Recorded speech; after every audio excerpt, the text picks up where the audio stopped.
Greg, how you doing? Hey, Yeah, thanks for joining me this afternoon as well. It's great to see you, and I've been looking forward to having a little chat with you for a while. I was taking the train coming down here and reflecting on how this all started, Danny. It's been a long time. We've been exceeded every expectation. Tell me what you remember of the basement days, because I have certain memories, but tell me what you think of the basement days. Thank you. It has been a long time.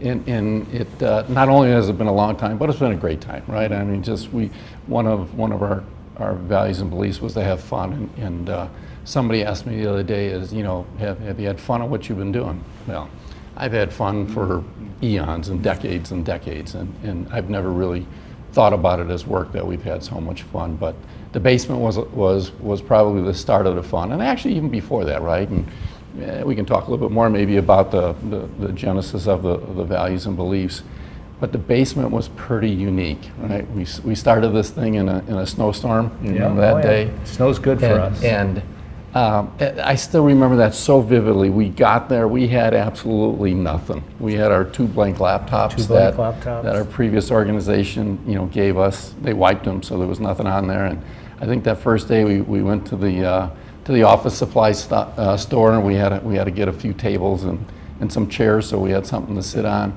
But that made it real, and that made it a lot of fun. But one of the most vivid things that I remember is that we couldn't wait till lunchtime. Yeah. You remember that, right? We picked lunch places based on where it was warm, because we were in that basement, and it was our recruiting friend Gary Pulvere's place, and we were in that basement. It was so cold during the winter, and our hands were freezing. Yeah. I remember you had gloves on when you were even typing, right? Typing the plan. But it's all those things, right, that have made this period of time just so incredible for us, and really enjoyed the working together and doing that. I think we've talked a little bit about the basement over the years, and people may think of a large basement. I don't know if you realize this. I'm going to guess, Dan, it was 400 square feet. We had a table, maybe 15 feet, or the room was 15 feet long by maybe 10 feet. And I have memories of our first 8 people, our colleagues that joined us, coming down the staircase, leaving very successful careers to join us. And I remember the feeling of excitement that there was someone else out there crazy enough to do it. But when we were in the basement, all I kept thinking about is how do we grow out of it? And when we were out of it, everyone remembers the basement as the best days that we had, because you and I were sitting shoulder to shoulder. We had 12 or 13 of us around a table like this. And I wrote a daily journal. I think I've mentioned to you one other time, in that I started on January 3rd, and it says, everything's looking great. Expect to build a $500 million company. Energy is high. Well, it was just you and me, no products, no money, no customers, no colleagues. And then 40 days later, on February 13th, I wrote, all in all, I think we should begin looking at other job opportunities, because this isn't going to work. So my great entrepreneurial book that I thought was going to sell millions has 40 pages to it, but it shows the up and downs of how difficult it was. I don't think there's anything harder to do than to start a company from scratch, and we needed a lot of breaks, and we got a lot of breaks. Yeah, I think what was very fortunate, you see a lot of startups today, and young kids out of school, very sharp young kids that have started up some very successful companies. We obviously weren't young kids when we started. No. And so we had considerable experience. You and I had worked together for 20 years prior to that, so we knew one another. We knew our strengths and weaknesses. I think we knew what complemented one another. And and I remember, we tried to divvy up some tasks, right? And I took some of the financial modeling, you took some of the business writing side of it, and we kind of brought that whole thing together. And back then, and it was pretty much in a recession when we started this thing, right? NASDAQ lost half the value. Remember, we talked to so many people, and nobody wanted to give us any money. Right. And then we were very fortunate to wind up with some contacts in the industry that turned us on to the company in the UK, and you remember the eccentric CEO, Jürgen. He was a very interesting character, but he believed in us. And his team believed in the story, and that was the incredible part. And they gave us all this money to start a company, and they gave us the bulk of the company. And It was just a great story, but I think it also shows, what hard work can do, Yeah. and what bringing together a team of very talented people can do. And we look years later, and there's thousands of colleagues today that have all contributed to the success. You and I couldn't have done it on ourselves if it wasn't for all the colleagues who joined us. We just were able to create the incredible company that Convergint is today.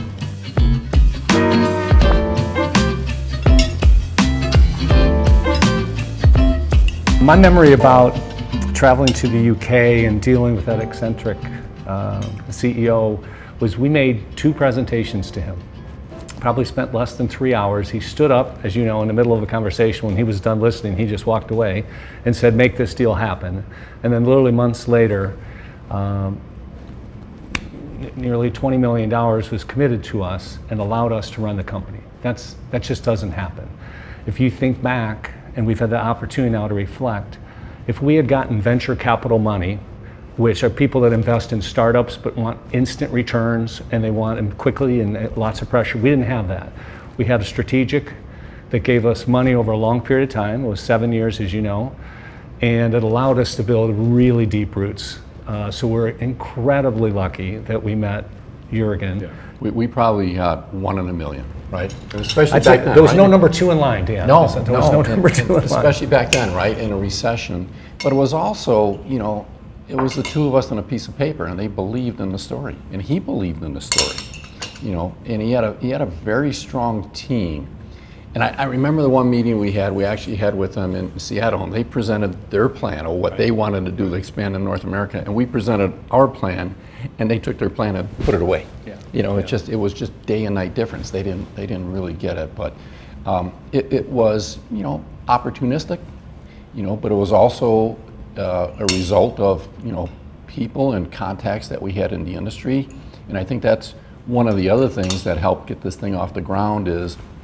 We weren't those kids just starting up a company. Yeah. We had lots of relationships within the industry that knew people, and got us introduced to those people. And, we had a little bit of credibility over the years that, we were in the previous company. But it was very fortunate to have met them.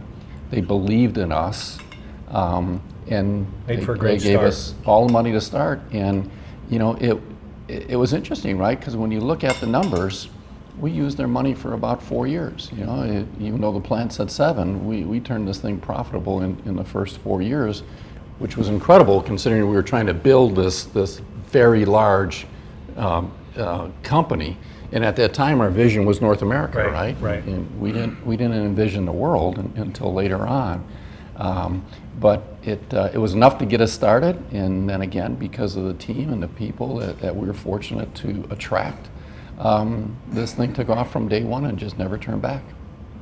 Greg, it's been a lot of years now, right? And you think back to the very beginning. Refresh my memory. Why did you want to do this? Why did you come on board? Why are we working together? Well, we may have different memories, Danny, so it'll be interesting to see how that goes. My memory is the previous employer, which I had worked for 20 years, and I believe you 25, basically tore the heart out of the company. It was a very decentralized company. We had the authority to run the business. If you weren't the right person, they would replace you, and they decided to centralize that control, as you know. And very quickly, I said, I'm not the right guy for this job. I believed in decentralization. I wanted to be an entrepreneur my entire life. My dad, as an Irish immigrant, came over here and cobbled together a living as being an entrepreneur. My whole life, when I kept a journal outside the one here for the company, was I want to be an entrepreneur. I didn't care what it was, but I knew I wanted to own a piece of a company. And so the training we got from there was terrific.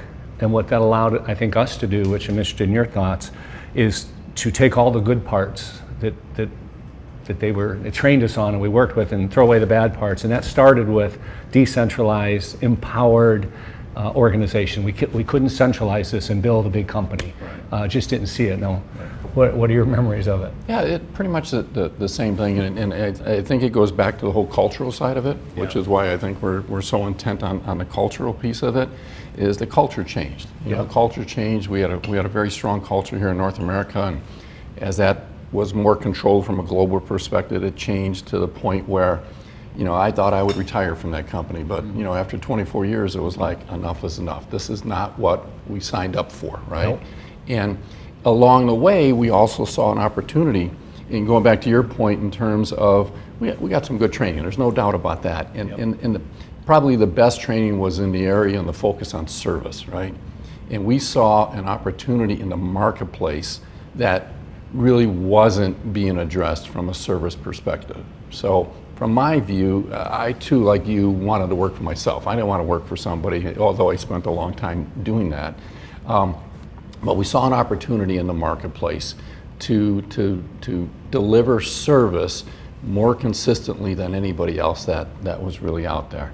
And so it started, you know, with the culture. I think our experiences that we had really lend itself to what we were trying to do. And when we developed that business plan, we had lots of years of experience, practical experience that we were able to put into that thing. And it was just, you know, kind of the fun of doing our own thing, right? And controlling our destiny. And sure, we had to go get money from another organization, but at the end of the day, they allowed us to do our own thing. We didn't have somebody telling us what to do who didn't understand how business worked in North America. And so that's kind of how I remember it. One of the true blessings was them giving us control with a large check as well. They gave us full control, and that turned out to be the difference, because we were allowed then to start. Let's talk a little bit about the values and beliefs. My memory would be, we left, we were on a plane coming back from Europe. You probably still have the book, and I think you remember it as 10 Commandments, I think is on the top, I don't remember. 10 non-negotiables. 10 non-negotiables. Still on the page, And we sat and started writing down things that eventually became the values and beliefs. But we went down in the basement, grabbed some paper, taped it on the walls, and started to say, what are the greatest things or good things that the large companies do? We wrote them all down, and that's corporate training, and they are always growing, and they know how to run a P&L. And then we then put down things they're not so great at, which is, in this case, centralized control, or not as family friendly, or not as easy to do business with. And then we sat down on small companies. What are they good at? And we wrote down all those things, and that was, they're empowered. They answer the phone in the middle of the night. They know all the names of all the colleagues. They celebrate birthdays. They're fun to do business with. But things that they're not so great at is expanding beyond their normal, smaller geography. They're not big thinkers. They don't have capital. And when we knitted those together and came up with our 5 I's and 5 We's, we could have never predicted that. It happened over months and months of time, and slow and deliberate thought process and rewording everything, as you know. But it became special because now we had the power and the engine of a Fortune 500 company, but the nimbleness and ease to do business with of a small little family business. That's hard to beat.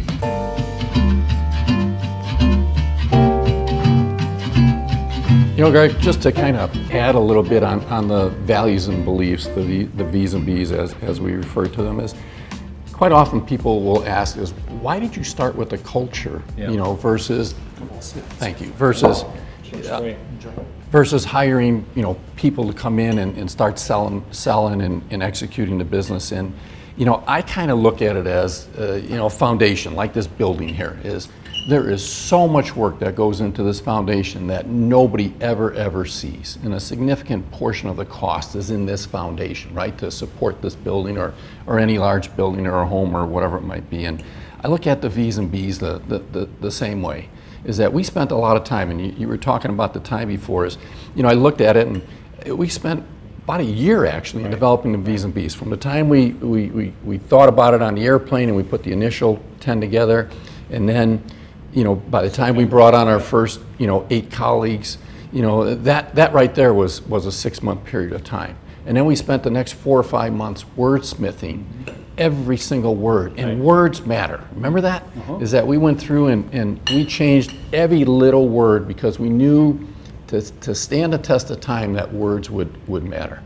And even things like some of the words that we use, the CTC, the Convergent Technology Center, or the CDC, the Convergent Development Center. You know, we weren't corporate, we weren't overhead. You know, we were responsible for developing business, which is why we use those words. And then I think that the best one that came out of that whole discussion was colleagues, right? We have 0 employees today. You think about that. But we've got thousands of colleagues, and we all talked about that as, we work in a collegial fashion. And especially, I remember in the beginning, right, back in that basement, and we did whatever it took, right? We cleaned the bathrooms, we vacuumed the place, we fixed things when they broke. We installed systems. You just do what it took to do it. So, but I think it was the key thing is that words matter, and we really looked at each one of those V's and B's, and we spent a lot of time to get the thought right. And not only the thought, but the tagline that kind of went with those. And I think it really paid off, right? Because they've been able to stand that test of time. Yeah, and they've been there from day one. And really, at the end of the day, it really helped us to define the culture and to create that culture around that set of values and beliefs. And, it really guided us in how we act, how we treat one another, how we treat our customers. Our decision process is based around those values and beliefs.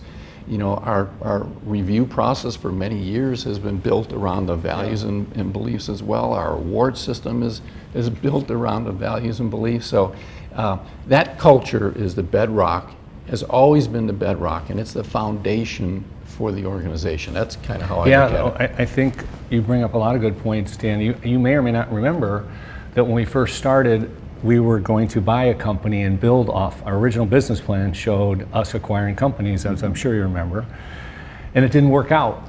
And that was the best thing one of the best things. We had so many good things. When I look back, in that we were able to start a culture from scratch then. If we had bought a company, and this particular company was in Chicago, the culture was completely different, we'd have had trouble. But now we've poured this foundation, this concrete, as my dad would say in a house. It's built on a rock. It's not built on sand. And that culture becomes who we are, how we interface with everyone on a daily basis. And I've said that we made them 3rd grade proof, and we stopped at every word. So I am Convergint. I own my position on the team is very clear. Starts right from the beginning and says, I am Convergint. Nobody else is Convergint. You and I are only going to see so many clients in a day, where our specialists and our engineers and our project managers are going to probably see them 10 times. They're Convergint in front of them. And I can remember reading other V's and B's, and they say, we delight our customers.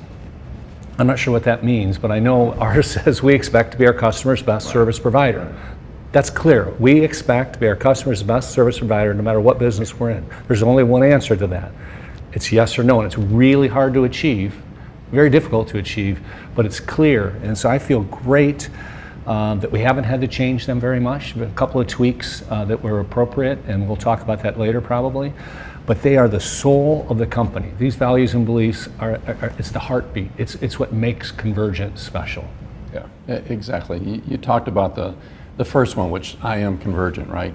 And you think about it, and the concept there when we started off is we were this little startup company, right? We all had to contribute. We all had to do everything that we needed to do so this company can grow and be successful.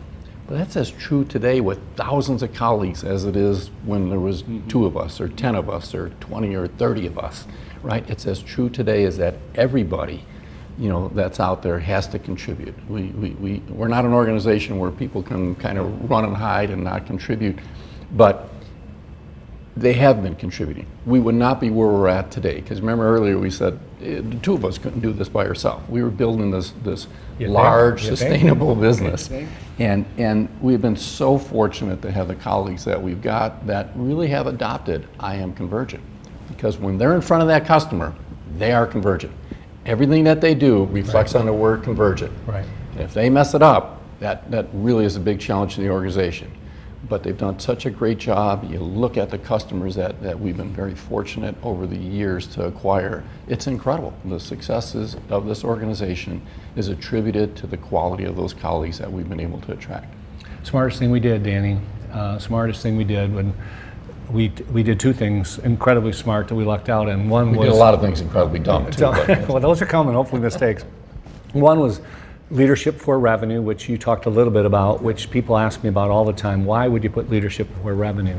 And because you and I knew we weren't building a couple of small offices, and we saw an opportunity to build a North American integrator that was an independent channel, which when people look back now, it probably looks easy, but they had just large global companies, and then you had small, nimble integrators. And we came in and became that small, nimble integrator that can also compete on a global scale, which is we needed leadership for. So the decision to hire leadership before specialists for us was easy. If you remember, our original first person we talked about investing wanted you and I just to start up a Chicago office. But we had a much bigger vision, and so we started in 5 markets, in Portland, Seattle, Dallas, Chicago, and Houston, not because the markets were stronger, not because we reviewed the competition, not because of any uniqueness to it other than we had leadership that we believed in there. And that changed everything. So here we are in Portland, a very small market. We're not in Los Angeles. Why is that? Because we didn't have a leader yet in Los Angeles. And nobody does it that way. I was reading this book on business acumen. It talks about writing a business strategy, then execution. And number 4 was leadership. And we changed that. I don't know that I've seen many people do that. And we needed capital, and we needed patience to do that.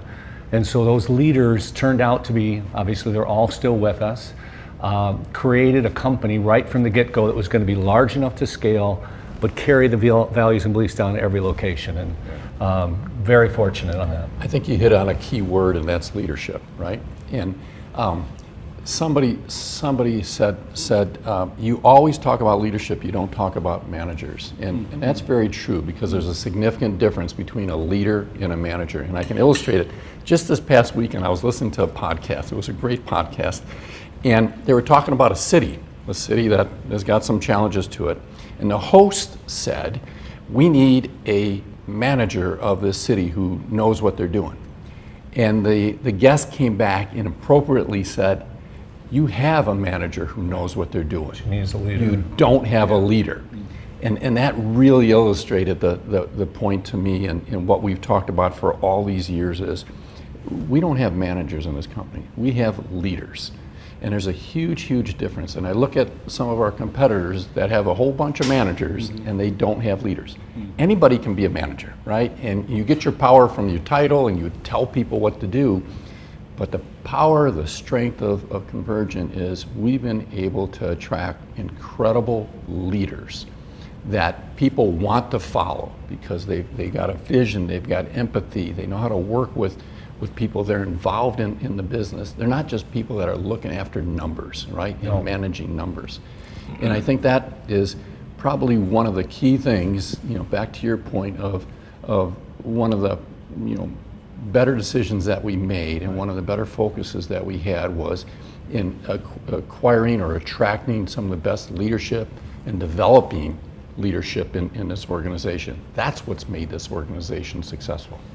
And I think coupled with it, Danny, is that I think our styles were one of decentralized and empowered. So not only when we brought on leaders, we empowered them to run, Washington or Seattle in that case, or Houston, and they took it and ran with it. We didn't start with a centralized command and control company.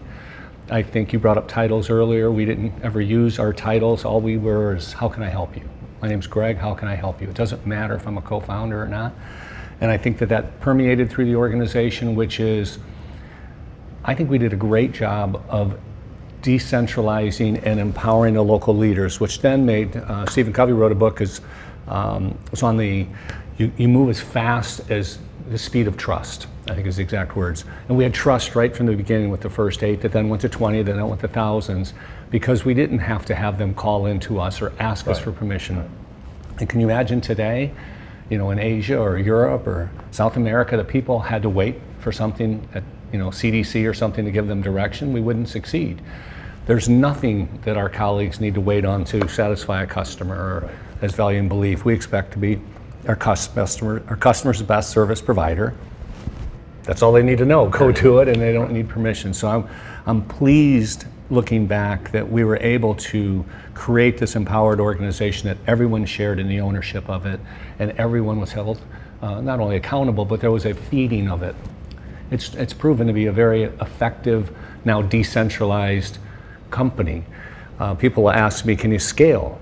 off of this culture, and of course we can scale. It doesn't matter whether there's 5, there's 50 or 500. Our model is scalable to 1,000 to thousands because we entrust and empower those people that know the markets in Ireland, or they know the markets in Mexico, or they know the markets. It's not us. And that's scalable at all levels. As long as we continue to attract and hire that local leadership, because at the end of the day, that local leadership is what makes it happen. In the beginning, we knew everybody, right? We were out in the offices, we were out with the customers, and even today, the entire leadership team, they do a great job of getting out with those customers and getting into the offices and spending time with all the colleagues, but you can't do that with thousands of colleagues, right? No. And so, at the end of the day, that local leader, and that's why we want a leader there. We don't need an office manager. We need a local leader there, and that leadership team is so important because, to your point, we can continue to scale this thing. And today we have thousands of colleagues in the organization and hundreds of locations, and that'll just continue to grow. But it's that local team that might be leading 20, 50, 100, 200 colleagues. So it's a manageable piece, of the organization, right? And so if we get that leadership right, which we've been very fortunate to attract some of the best leaders, those are the ones who keep this culture going. But at the end of the day, the other thing that's very cool, and in a couple of the conferences, our annual conference, the Nation meeting that we would go to, is I always try and take some time to, whether it's a breakfast or a lunch, is just go sit with somebody I have no clue who you are. And today that's pretty much the entire organization because we're so much removed from the day-to-day side of it. And invariably sit at that table and just talk to the colleagues. Somebody always brings up the culture. I bring it up. Right. They bring it up. Right. As the reason why do they come to this organization? They came here because of the culture, the values and beliefs, and that's really rewarding when you see something like that. Well, I'm sure you get it now and then, which is people come up, I know that you as well, and thank us for building this company. Yeah. And the first thing I say is, you've got to be kidding me, thank you. Right. It's our colleagues. We have nothing other than colleagues, right? We sell the same product. Yeah. We compete on the service axes of the people that we have, period. And so having that kind of culture where they own it, they love working for our company, and I think it's our job to create an environment that they feel appreciated. And that colleagues, when you brought that up earlier, I can't say the word employees because that's subservient. You work for me. Right. Colleagues is we're collegial. You and I have a different title, doesn't mean anything. We just have a different scope of responsibilities. Right. A specialist, a warehouse, account executive, words matter, and in my case, we want to distribute as much as we can, eliminate a question of who's really responsible for clients. The salad is awesome. It is. It's a separate issue. It is very good. Another one I think, Dan, that we are proud of is I'm accountable for my continuous development. Yep. Which is very important in our company. And what we wanted to, right from the get-go, as you remember, is we wanted people to take accountability for their own development. It's a personal journey, and it's something that we want them to own. Salmon. Thank you very much. That looks wonderful. And so we see personal development as a lifetime, not just a week or a month. But we want the colleagues to hold themselves accountable and say, this is what I need for my development. Because, as you know, we pay for certifications. We're not looking for just on-the-job training. We want certifications from Microsoft or our product partners, and we market that to our clients. It's very important to us. So right. I don't think there's anyone in the industry that spends more money on training and development than we do. So very important value and belief. No, totally agree with you. And I've said for years, when you look at it, and we're in a technology business, right? A very complex technology business, and the knowledge that we have today is not going to be sufficient 2, 3, 4 years from now to get us to that next step, right? So the whole concept was continuous learning. And if you remember, we kind of patterned it after the airline industry and pilots, right? Yeah. Pilots go back every year for retraining and certification, and that's what the thought came from, is we're going to need to do the same thing.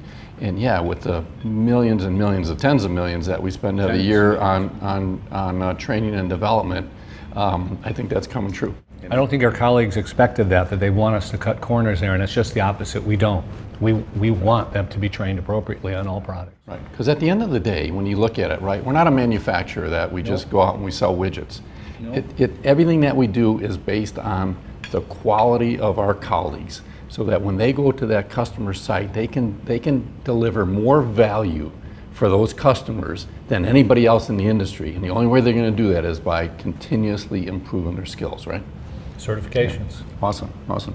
You know, as I think about it, I love all of our B's and B's. I've used those from day one. I've even used them with my kids. My kids were, you know, young teenagers at the time that we started Convergint. And the one that I actually love the most in the tagline is I have integrity. And the tagline, it's what I do when no one's watching. Right. Right? Right. At the end of the day, Yep. we can all have integrity. Yep. When somebody's watching us, it's very easy to have integrity.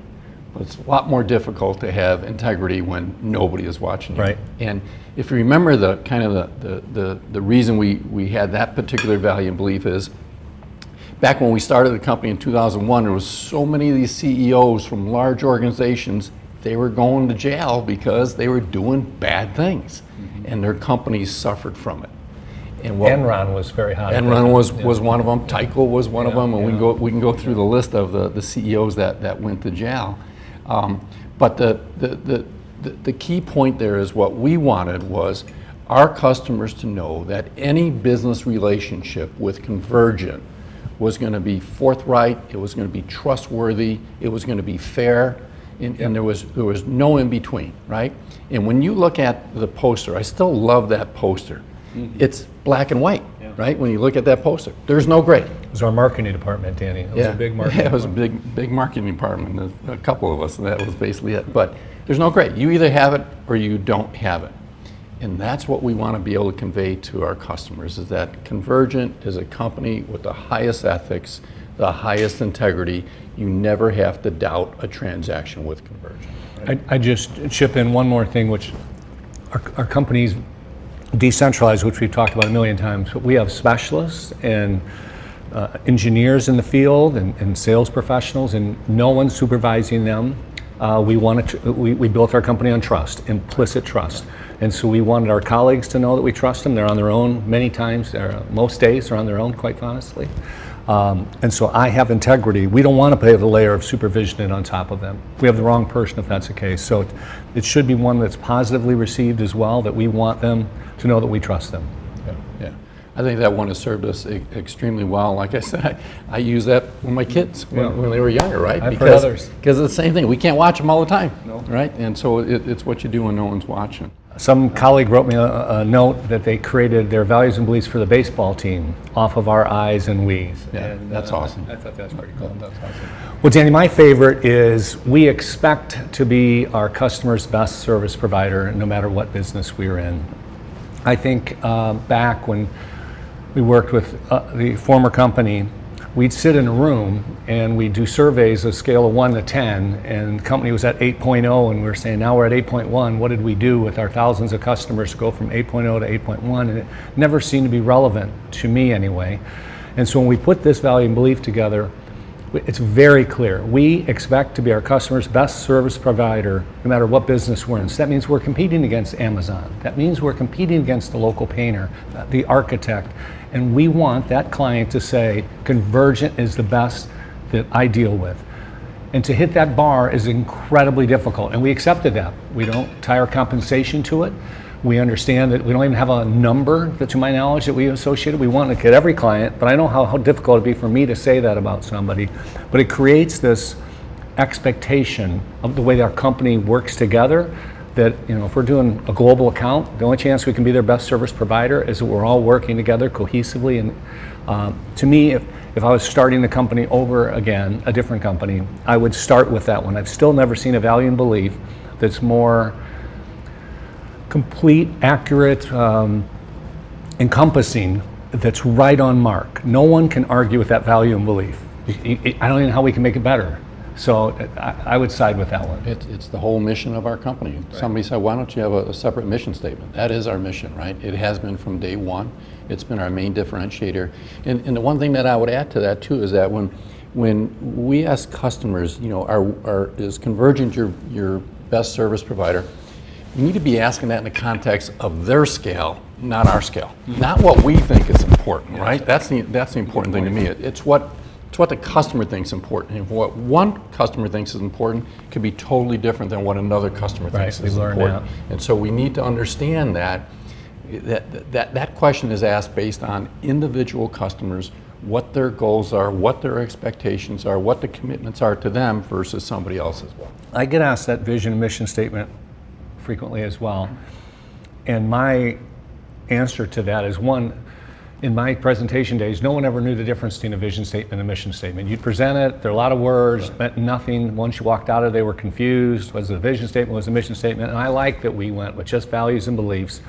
And then we went with a tagline, which is making a daily difference. If there's as close as we're going to get, it's probably that. Not a difference, but a daily difference. Every day we wake up, we have an opportunity to make a difference in someone's life, whether that is personal or professional, but every day, wake up and make a difference. Danny, of course, I keep everyone informed. Communicate, communicate, communicate. I think that goes back to the third grade proof there. We didn't make this one too challenging, other than to say that communications is the number one issue of all the surveys we still get, is communication with our customers is still the number one issue. Despite that being one of our highest values and beliefs, customers want accurate data, and under this value and belief, we want the culture that shares good and bad news in a timely manner. There's nothing that you and I haven't seen in our years of experience or that we'd be shocked by. So we want colleagues to share it with us, we want to share it with our customers. My experience has found that customers will be very accommodating, even if we're not performing to our best level, if we communicate openly and honestly. And we value the communication. In today's world with social media and email, of course, and texting, 24 hours, which was acceptable maybe 10 or 15 years ago, is not today. So we need our colleagues to communicate appropriately with our customers, with each other, and especially with each other. It's up to you to communicate it. Keep it short, keep it simple, but make sure everyone knows what's going on. Can't over communicate. And all the things that I've read in the years is that, one of the major things that will hurt an organization is the lack of communication. And that was, when we went back and we thought about this value and belief is how do we put communication front and center? And as you indicated, is that still when we get the surveys back, it's still, no matter what the organization does, and I got to give the leadership team a lot of credit, been going out of their way to overly communicate. Particularly as we go through different crises that are going on in the world and in society, that communication has really been valuable. You don't see every organization doing that. No. And when I've had the opportunity of talk with people and companies that we've attracted into the organization, and they came from organizations where everything was secret. But we share everything, right? What do we got to hide? Right. Because at the end of the day, and I look at it from this perspective, is that we can give all of our secrets to a competitor, and they can't execute on it. They don't have the same culture and all. So your point of the openness, right? And I love what you just said about bad news is as important as good news, because bad news doesn't get any better over time. No, it doesn't. Right? And it has to be communicated. So communication, I think, has been one of the key factors in the growth of Convergint over the years. I've heard some execs joke with, good news gets to me very quickly. Anywhere I am in the world, I get good news, but bad news takes time to travel sometimes, and that's just not our culture. We accept whatever the problem is, we move on, but we don't hide it. Yeah, exactly. That was another great V&B. I don't know if you've had the salmon. I'm eating it. It's extremely good. I think the other one that we spent some time thinking about it was, because we're distributed, because we empower our colleagues, that we created the one value and belief that basically says, I make responsible decisions, timely, educated, and cost effective. So we've empowered our colleagues to make those decisions. Yep. The worst thing you ever see, and you even see it from a personal perspective, is somebody comes out to work on something and they can't do it and they're on the phone half the time, or something's expensive, it breaks, and they got to call and get permission to do something like that. That's frustrating. It's frustrating for the customers. So we've empowered our team to make decisions. What's the worst case? You're going to make a wrong decision. Yep. Okay, and we learn from those wrong decisions. We just don't want to make them multiple times, right? But you learn, and we're all going to make mistakes. We've made plenty of mistakes over the years. Me in particular. Yeah. I'll get your list out. But we encourage our colleagues, make that decision, satisfy that customer. And if it costs us some money, it costs us some money. We're going to get that money back 10 times over, because we've done the right things for the customer. I guess the only thing that I would encourage, and we've always encouraged, if it's a decision that might, involves lots of dollars, $1 million, certainly you want to talk to somebody. But if you're in front of that customer, best thing you can do is make a decision. And if you make a wrong decision, correct it and move on, right? And learn from it. Just don't make the same mistake twice.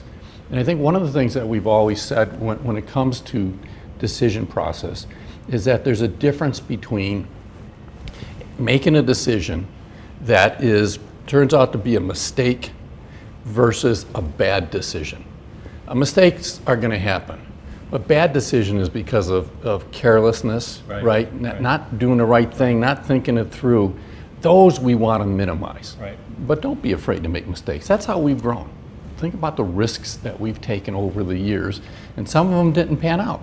But you grow that way. The bulk of them, we've been fortunate, it panned out. We could do a full video on mistakes. On just mistakes. Yeah. But I would chip in, again, here, make a quick comment on when we first started, when we split responsibilities and you got IT and all the cool technology and I got HR and all the challenges, we didn't have an HR manual, if you remember.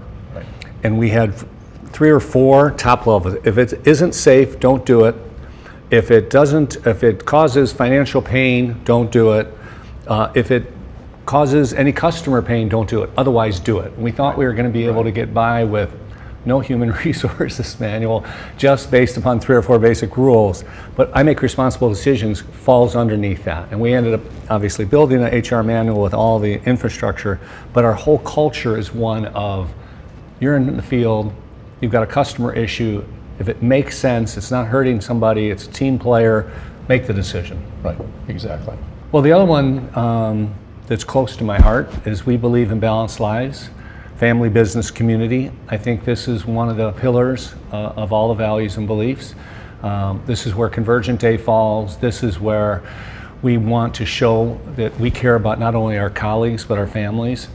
And the reality is there's going to be a Christmas morning or a New Year's morning where someone's going to have to respond to a customer call and it's inconvenient and it's not the right time, and we understand that's going to cause some challenges sometimes with a spouse or children, and we want to care about them and we want them to care about us. And so we created this value and belief so that people would volunteer, they'd be with their families at key moments, communicate with us.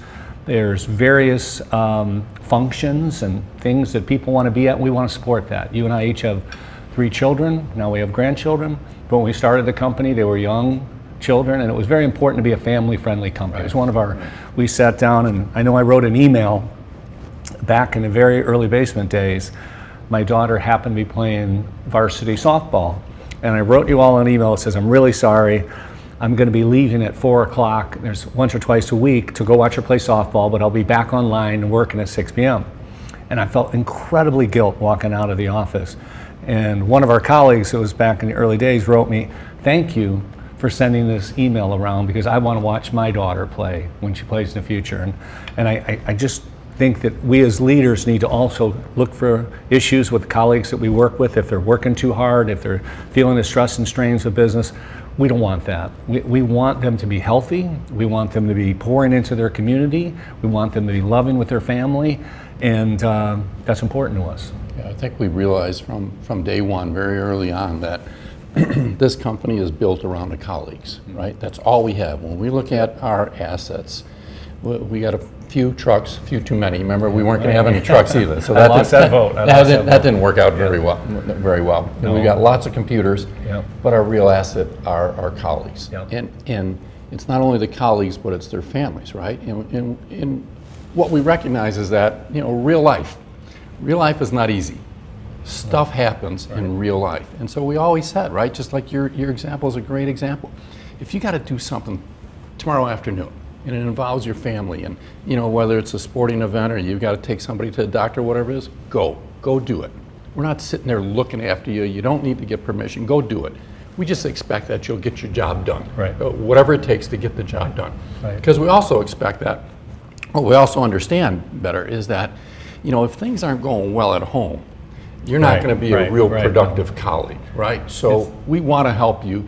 And I love the stories over the years. Again, we can make a whole video just on the stories of all the things that colleagues have chipped in for other colleagues, whether it was the fires and the floods up in Alberta, whether it's been tornadoes or hurricanes or earthquakes or whatever Trailers, it is. Parks. It's amazing how the Convergint colleagues all chip in to help one another. And that's what this whole thing is about, isn't it? Yeah, incredible. Yeah, good stuff. Greg, probably the shortest value and belief we have is we deliver results, period. Yep. That's it. Remember it. And it's as clear as can be. It doesn't take a lot of explanation to figure that one out. But basically, it says that we're accountable, for what we do. And we're accountable for our commitments. So if I make a commitment to you, or I make a commitment to a customer, that's as good as a contract. Right. I don't have to over-deliver, Right. but I don't want to under-deliver. Right? And so that was the basis of the whole value and belief, is that, we're all in this together. We make commitments. Just live up to those commitments. That's all we're asking of our colleagues. And the other thing is that when we look at this one, when we say we deliver results, one of the results that we deliver is profitability. Right? And no apologies necessary for profitability. Right. Now, we want to be profitable. We don't want to gouge our customers. But if we're profitable, which the organization has been for many, many years, it allows the organization to grow. And by growing, we can better service our customers across the globe, today. But the other cool thing about it is that it really presents opportunities for our colleagues. Because if we weren't growing, what happens with our colleagues? They're not growing either. Right. And Career opportunities. Career opportunities, absolutely. And that's the thing that I like most about it, is that, yes, the organization is growing, and yes, the organization is profitable. But at the end of the day, the value goes back to our colleagues. And by us growing, they're able to grow their careers. It gives them plenty of opportunities where they may not have that in another organization or a smaller organization. They're able to learn a whole bunch of new things. And the cool thing about it is they're able to provide for their families, right? At the end of the day, that's what they're doing this for, right? They have a responsibility to do that. And we also want to have fun. Yeah. You can talk about fun in a second here, but just deliver results. That's all we're asking for. The story you'll remember when I think of we deliver results is we choose not to participate in this recession, which we 2009. borrowed from a partner of ours. Right. And when we've talked to some of our financial partners, they say, well, there's got to be more than what you guys did than say we choose not to participate in this recession. We said, well, really not really. No, we try to take an excuse off the table, which comes under we deliver results, period. Which we were politely saying to the leadership team is, people are going to lose market share. It's not going to be us. We're too small and nimble at this time, so don't bring that as an excuse. We deliver results, period. And then we surfed through 08, 9, and 10, the worst disaster financially, with record EBITDA results. And I think it falls under the we deliver results, period, because of the commitment we have of our colleagues. There were no excuses, even though the market was dying and going downward. Our culture and this particular value and belief came through.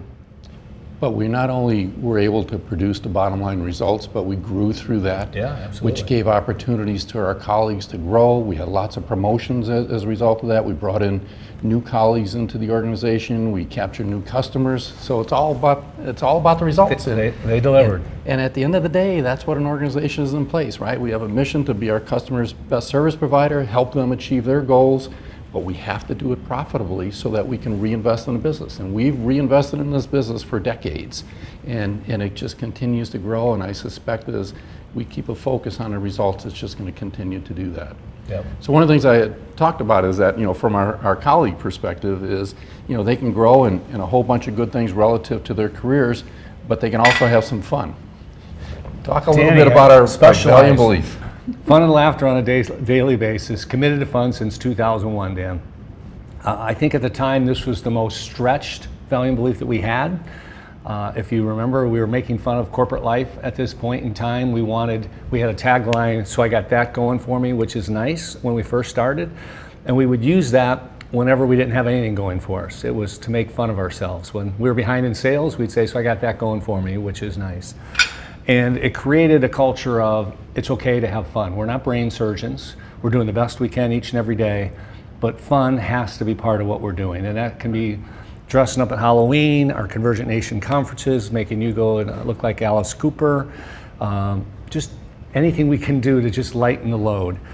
And then over the last couple of years, we realized that we got that going for me, which is nice, just doesn't fit globally. It just doesn't translate very well. And so we went to committed to fun since 2001, which encompasses our value and belief perfectly. We want each office to take responsibility for having fun. I can remember years ago, some colleague came to me and said, I went to another office and their office was so much more fun. And I'm like, you can do anything you want within the boundaries of our values and beliefs. We have fun and laughter committees, we have Halloween dress-ups, we have bowling outings, just anything. It can be done at work, after work. So I would say to our colleagues, take that one home to your own CTC location, have fun, it's part of our culture, it's part of the way we run our company. Humor lightens the load, as I would say. I love humor, can't take life too seriously. Yeah, you know, we always said from the beginning is that Convergent was an opportunity of a lifetime. Yes, it is an opportunity of a lifetime. Still, yeah. it still certainly is. But you know what? We spent a lot of time together, you know, building a business and with all of our colleagues. I can't imagine being in an organization where you don't have fun. Right. And you want to enjoy what you're doing and coming to work. We're going to work hard, and a lot of everybody, the colleagues work extremely hard, but you got to have some fun and you got to enjoy doing it. How many people do you know, whether it's friends or relatives that complain about their job? And my point was always, well, go find something else. Yeah, life's too short. I think I've told you, I've done a commencement speech a number of years ago, and I started that commencement speech out by telling the graduates that I've never worked a day in my life.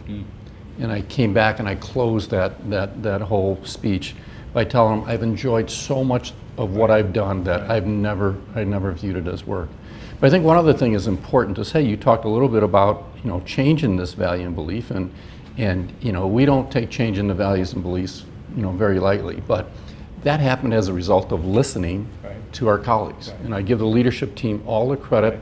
A colleague recognized that, hey, that tagline is a little bit old and it may not be appropriate for today's environment, and she was absolutely correct. And the leadership, part of the solution as well. And she was part of the solution. So the leadership team took the time to really think that through and to get feedback and get additional feedback from our colleagues, and we made that change, and it was the right thing to do. And I think it just illustrates again that it makes us a much better and a much stronger organization, and it all goes back to that's the culture of the organization. And if I had to start a new company all over, the three I would start with, and I wouldn't need some of the others at times, is we believe in balanced lives, family, business, community, fun and laughter on a daily basis, having fun, committed to fun since 2001, and then we expect to be our customer's best service provider. Those three kind of, to me, not overshadow, but support the others, append kind of those, that if we can do those three, have fun, give back, deliver results, and keep our customers happy, life's good. Greg, you just talked about fun and laughter and how we changed that V&B after many, many years. We have another one that we made the change to, and as we talked about before, the values and beliefs are the bedrock of this company, and it's not something that you take very lightly, when we want to change. But this next one that really speaks to safety, it speaks to inclusiveness, and it speaks to diversity.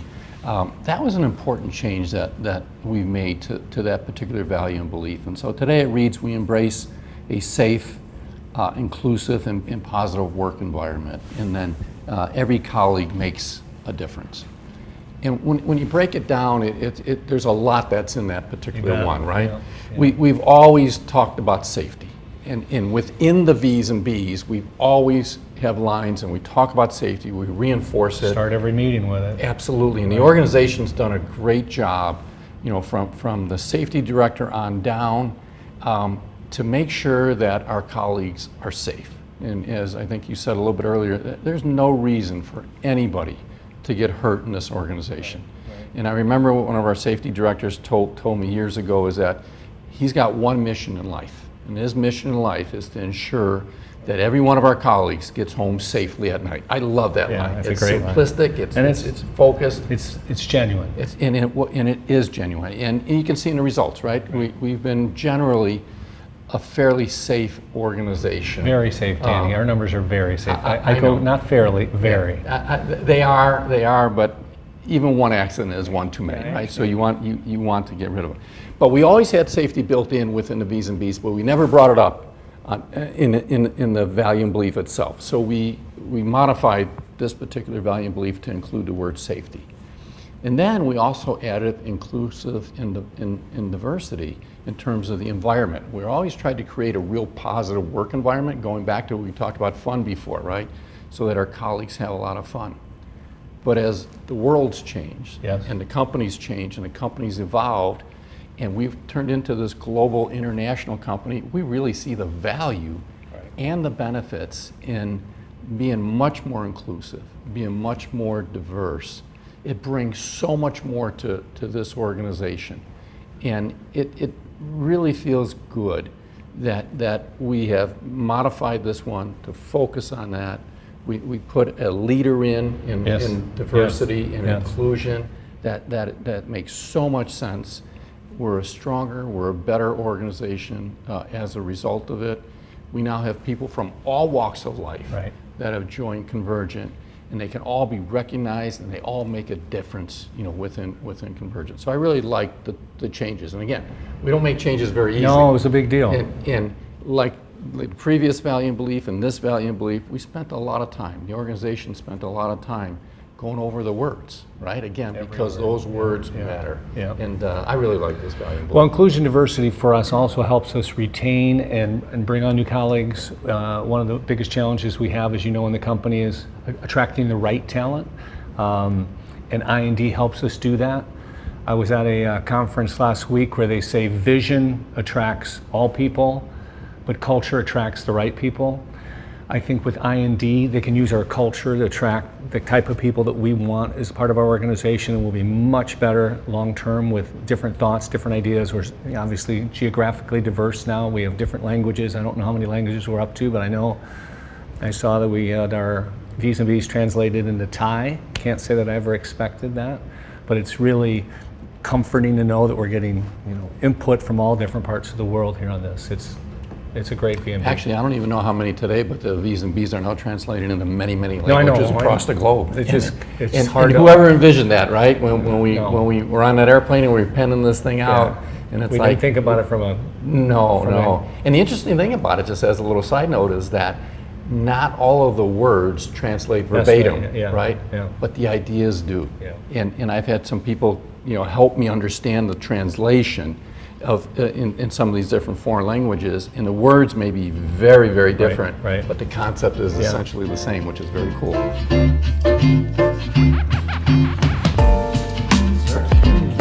Wow, that looks great. Worth all the effort. Thank you.